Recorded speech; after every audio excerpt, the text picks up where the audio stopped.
Selamat pagi Bapak Ibu Saudara sekalian. Selamat datang dalam acara Sarapan Sabda bersama saya Pak Sabarman.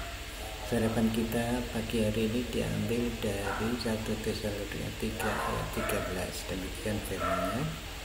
Kiranya Dia menguatkan hatimu supaya tak bercacat dan kudus di hadapan Allah dan Bapa kita pada waktu kedatangan Yesus Tuhan kita dengan semua orang kudusnya. Ini doa Rasul Paulus supaya jemaat Tesalonika kudus, tak bercacat, tak suci di hadapan Tuhan waktu Yesus datang kembali dengan semua orang kudusnya.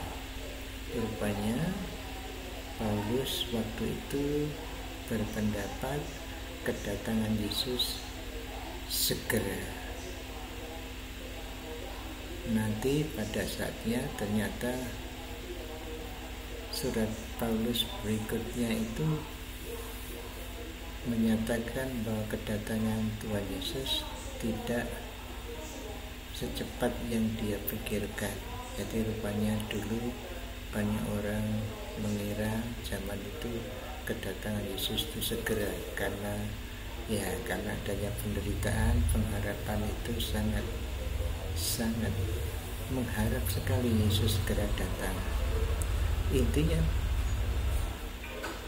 doa Paulus ini supaya orang percaya Tesalonika khususnya hidup dalam kekudusan, beda dengan orang-orang yang hidup pada waktu itu yang menyembah berhala, karena orang Tesalonika berasal dari penyembah berhala yang sudah bertobat, supaya mereka didoakan katanya supaya hidup kudus, terpisah, lain daripada orang yang menyembah berhala di sana.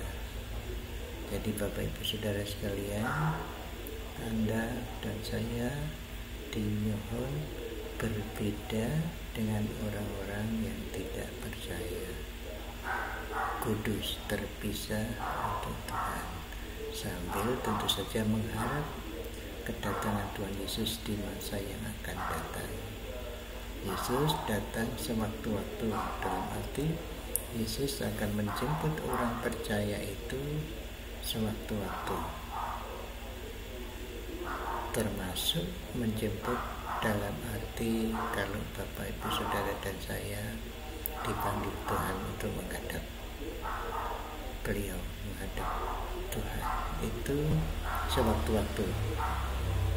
Kita tidak bisa menentukan, tidak mengerti, ini misteri Allah. Oleh karena itu kita wajib menyiapkan diri kita dengan hidup berbeda dengan orang-orang yang tidak percaya, yang disebut kudus, hidup untuk Allah. Mari kita, karena tidak tahu kapan kita dipanggil Tuhan, kapan Tuhan Yesus datang menjemput kita, mari kita siap-siap dengan hidup berbeda dengan orang-orang yang tidak percaya. Cara hidup kita, cara berbicara kita, cara bertindak kita lain dari orang yang tidak percaya. Tetapi hidup kita menuruti apa yang dikatakan firman. Inilah doa Paulus dan doa kita semua, supaya kita hidup kudus, tak bercacat di hadapan Tuhan, dalam arti kita hidup tidak seperti orang yang tidak percaya, terus berharap Tuhan pada waktu memanggil kita siap, dalam arti hidup terpisah dengan orang yang tidak percaya, menjalani, menaati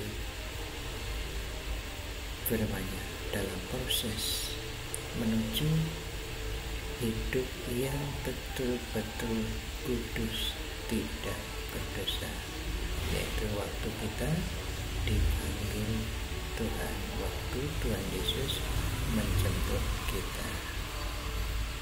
Mari kita berdoa. Tuhan, kami mohon kekudusan-Mu menjadi nyata dalam kehidupan kami sehari-hari. Menaati firman-Mu berbeda dengan orang yang tidak percaya secara positif, menjadi berkat bagi mereka dan bagi teman-teman kami seiman. Tolonglah kami ya Tuhan, hidup berkenan di hati-Mu hari demi hari, dan khususnya hari ini. Biarlah ucapan kami, tindakan kami, pikiran kami cocok dengan kehendak-Mu di dalam hidup kami hari ini. Terima kasih ya Tuhan Yesus. Amin. Selamat berkarya Bapak Ibu Saudara sekalian. Tuhan Yesus memberkati Bapak Ibu Saudara dan saya. Amin.